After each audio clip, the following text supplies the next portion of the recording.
nitrines. Similar to carbene, nitrines are the nitrogen analog of carbene. They are monovalent. मतलब ये monovalent होंगे, nitrogen के साथ दो लोन पेयर होगा और एक कोई वैलेंसी होगी। सबसे छोटा जब सोच सकते हैं होता है यहाँ पे H, मतलब nitrogen analogue of carbon, it is called as nitrene. Nitrenes की इंपॉर्टेंस सबसे ज़्यादा होती है क्योंकि इसमें एक नेम रिएक्शन आता है हॉफमैन ब्रोमाइड रिएक्शन।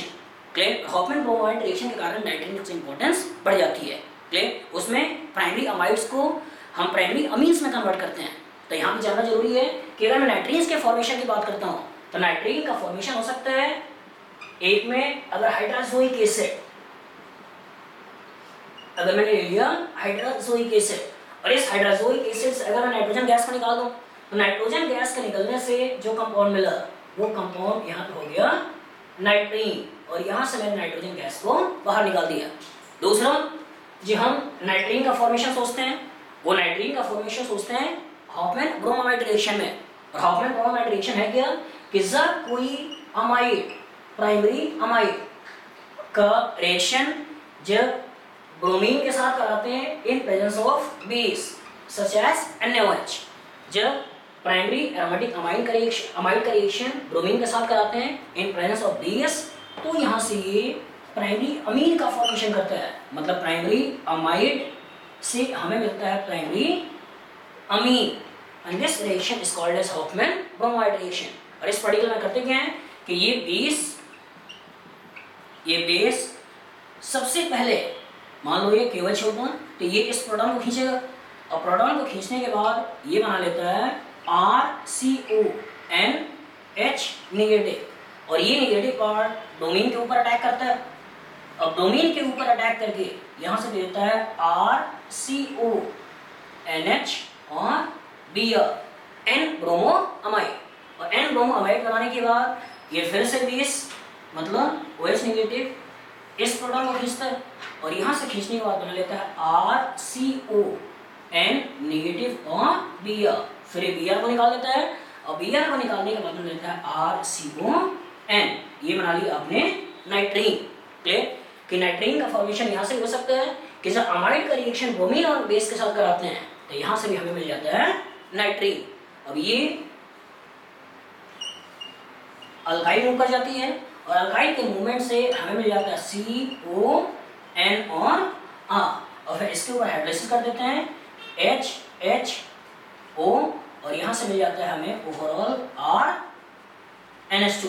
क्लियर, कुछ किताबें ऐसा बोलती हैं कि ट्रू नाइट्रीन का फॉर्मेशन यहाँ पर नहीं होता है। उसमें ये कहती हैं कि इस पर्टिकुलर का इधर मूवमेंट होना, इस R का इधर शिफ्ट होना और इस Br का निकलना एक साथ होता है और एक साथ होते हुए ये मॉलिक्यूल डायरेक्ट इसका फॉर्मेशन कर लेता है और ये सपोर्टिंग फैक्टर है इसलिए क्योंकि रिएक्शन दिखा जाता है इंट्रामॉलिक्यूलर नेचर का है और इंट्रामॉलिक्यूलर नेचर के बेसिस पे हम डायरेक्ट इसका फॉर्मेशन नहीं सोचते हैं और ये सोचना कुछ हद तक गलत है। क्लियर, लेकिन कुछ किताबों में लिखा होता है इसलिए जानना जरूरी है कि नाइट्रीन इस तरह बन सकता है और ये हमने फाइनल अमीन का फॉर्मेशन कर लिया।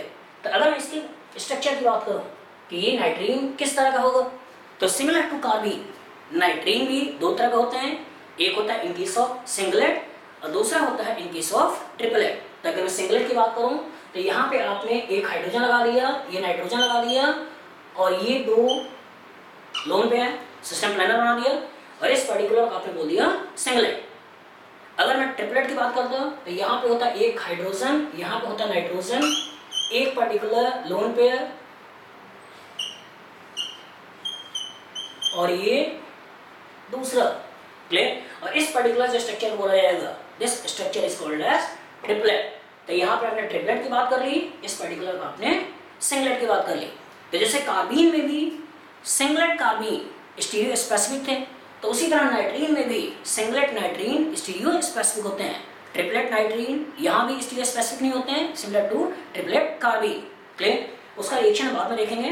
तो यहाँ भी केवल ये जानना जरूरी है कि ये नाइट्रीन दो रूप में होते हैं, एक सिंगलेट और दूसरा ट्रिपलेट। और अगर स्टेबिलिटी का पॉइंट ऑफ व्यू देखें तो triplet nitrenes are more stable as compare to singlet nitrene. Electrons के पॉइंट ऑफ व्यू बात करें तो नाइट्रीन्स में भी नाइट्रोजन के पास केवल 6 इलेक्ट्रॉन्स है और जब इसके पास केवल 6 इलेक्ट्रॉन्स हैं, क्लियर, 4 लोन पेयर के रूप में और 2 बॉन्ड पेयर के रूप में, तो इसका अगर 6 इलेक्ट्रॉन्स हैं तो ये भी इलेक्ट्रॉन डेफिशिएंट हैं, ना कि इलेक्ट्रॉन रिच हैं। तो एक्सपोज्ड दिखाई दे रहे हैं कि 2 लोन पेयर एक्सपोज्ड हैं, मतलब दिखाई दे रहे हैं कि इलेक्ट्रॉन रिच है, लेकिन ओरिजिनली ये रिच नहीं है बल्कि इलेक्ट्रॉन डेफिशिएंट है। और इलेक्ट्रॉन डेफिशिएंट है मतलब इलेक्ट्रोफाइल है, इसीलिए इस पर्टिकुलर जो है मूवमेंट कराया था, तो ये आ यहाँ से यहाँ पे शिफ्ट हो रहा है, क्योंकि इलेक्ट्रॉन डेफिशिएंट है, इसलिए अल्काइल ग्रुप का मूवमेंट की बात कर रहे हैं, ना कि इलेक्ट्रॉन रिच है। तो दिखाई दे रहा है रिच, लेकिन ये इलेक्ट्रॉन डेफिशिएंट है।